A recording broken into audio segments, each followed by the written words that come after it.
इन वात्सल्य भरे करुण शब्दों में दशरथ जी ने यह संदेश भेजा और गंगा जी के किनारे श्री सुमंत जी इन तीनों से यह अनुरोध करते हैं, परंतु जैसा दशरथ जी समझते थे भगवान राम और श्री लक्ष्मण इसके लिए प्रस्तुत नहीं थे, इसलिए विशेष रूप से जनक नंदनी श्री सीता जी से उन्होंने कहा कि आपके लिए वन की यात्रा बड़ी कठिन है, इसलिए आपके लौटने से आप स्वयं तो कष्ट से बच ही जाएंगी और श्री महाराज श्री को बड़ा संतोष मिलेगा, इसलिए आप लौट जाएंगे।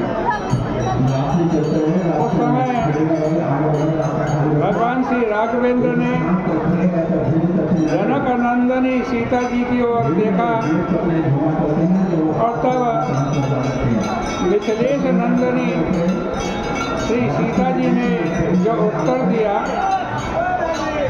वह हम लोगों के जीवन पथ के लिए सर्वश्रेष्ठ सूत्र है। देखो, जीवन पथ पे सदैव फूल ही बिखरे हुए मिलेंगे ऐसा नहीं है। फूल तो मिलते ही हैं जीवन पथ पे, लेकिन कांटे भी मिलते हैं। जनक नंदनी श्री सीता जी जहाँ प्रकट हुई वहाँ पर तो पुष्प की वर्षा करके श्री राघवेंद्र के मार्ग को कोमल बनाया गया था और उस कोमल मार्ग पर राघवेंद्र चले। पर यह जो चित्रकूट का मार्ग है वो पुष्पाच्छादित नहीं है, बल्कि इस मार्ग में तो कांटे ही कांटे बिछे हुए हैं।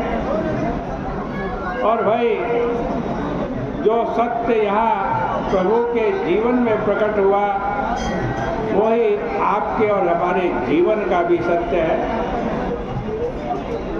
कभी हमारे और आपके जीवन में ऐसा लगता है कि मार्ग पर चलना अत्यंत सुगम, फूल बिछे हुए तथा स्वागत सत्कार हो रहा, और कभी ऐसा प्रतीत होता है कि पग पग पर कांटे हैं, विघ्न हैं।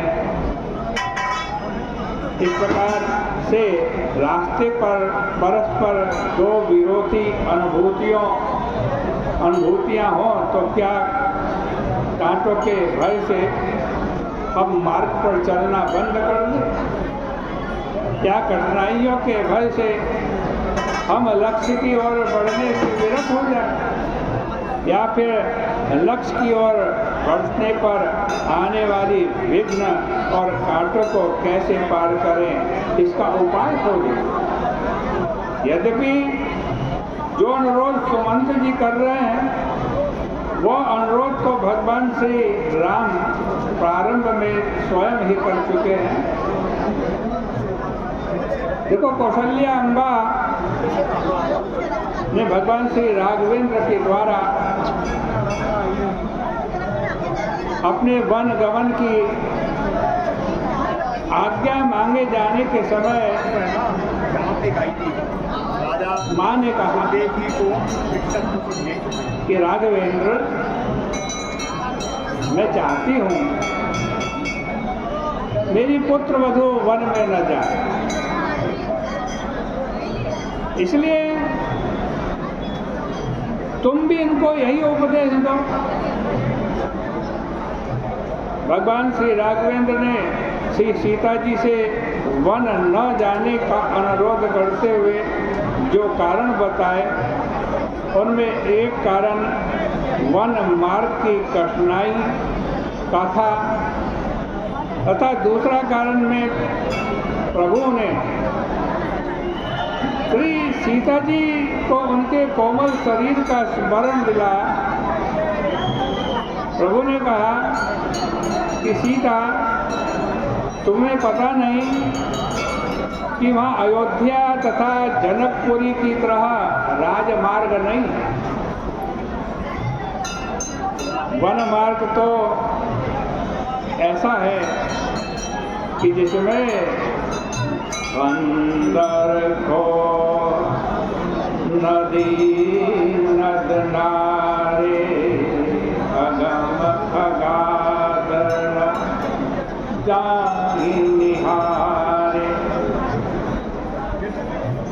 भालो बाग वृक के हरि नागा करहि नाद सोनि धीरज भागा, अडर पहि धीर गहन सुधियाए, मृगलोचनी कोम धीरो सुभाए। भगवान राम कह रहे हैं, सुंदरी सीता, तुम नहीं जानती, वन की याद आने पर बड़े बड़े धैर्यशाली विचलित हो जाते हैं।